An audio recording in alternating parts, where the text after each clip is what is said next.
Mahigit isang siglo, lahat ng tren papuntang New York ay dumadaan sa Portal Bridge na kamakailan lang ay isa sa pinakamalalaking sagabal sa daloy ng tren sa Hilagang Amerika. Iyon ay hanggang Marso 15, 2026 nang buksan para sa serbisyo ang unang riles sa ibabaw ng Portal North Bridge. Pumunta ako sa Secaucus Junction para makita ang mga pagbabago.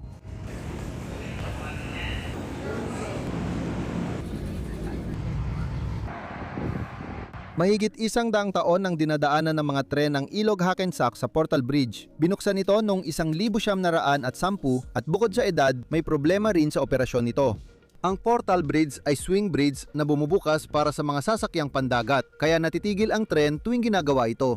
Kapag sinusubukan nito magsara, madalas hindi ito magsara, kaya nagkakaroon ng malalaking pagkaantala sa buong koridor. Dahil mahigit 450 tren ang dumadaan araw-araw sa tulay, kailangan ng bagong solusyon. At ngayon, sa 2026 sa wakas ay meron na tayo, Portal North Bridge. Ang bagong tulay ay mas mataas at mas madaling solusyon sa mga problema ng luma. Itinayo ang Portal North para makadaan ang mga sasakyang pandagat sa ilalim ng hindi humihinto ang mga tren. Makinis ang biyahe pataas at patawid, walang abala, walang paghihintay na maibalik sa tamang pwesto ang tulay, at mas mabilis tayong makakabiyahe. Ang 90 milya kada oras ay hindi high-speed rail, pero hindi yon ang punto. Ang mahalaga ay consistency, dahil walang gumagalaw na bahagi na wala ang isa sa pangunahing sanhi ng pagkaantala sa koridor. Ano nga ba ang nabago ng bagong tulay? Sa totoo lang, tinanggal ito ang isa sa pinakamalalaking sanhi ng mga biglaang pagkaantala sa koridor. Wala nang paghihintay para buksan ito at wala na rin paghihintay kapag naipit ito sa pagsasara. Pero ang mas mahalaga, nililimitahan nito kung paano kumakalat ang mga pagkaantala. Sa 450 tren araw-araw, may tumatawid sa ilog kada 2 minuto, kaya halos magkadikit ang biyahe.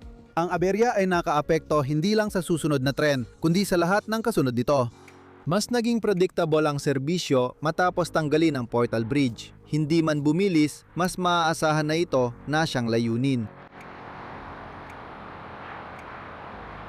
Portal North ay malaking infrastruktura, pero maliit lang na bahagi ng mas malawak na gateway program.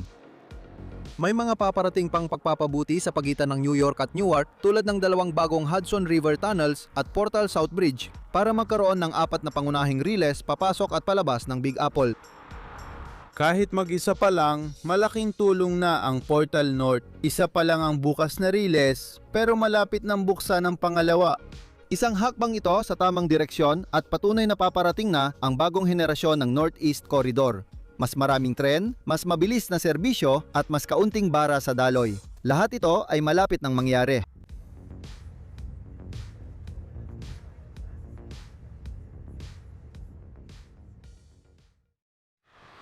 Sana nagustuhan ninyo ang ating pagtingin sa bagong Portal Bridge.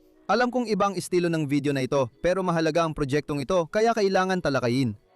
Kung bago ka lang dito, lubos kong ma-appreciate kung i-click mo ang subscribe button sa ibaba. Libre lang ito at malaking tulong para masuportahan ang channel. Ipaalam mo sa akin kung gusto mong makakita pa ng mga ganitong video sa comment sa ibaba. Pero sa ngayon, yun lang muna ang meron ako para sa araw na ito. Salamat sa pagsama. Magkita tayo ulit sa susunod.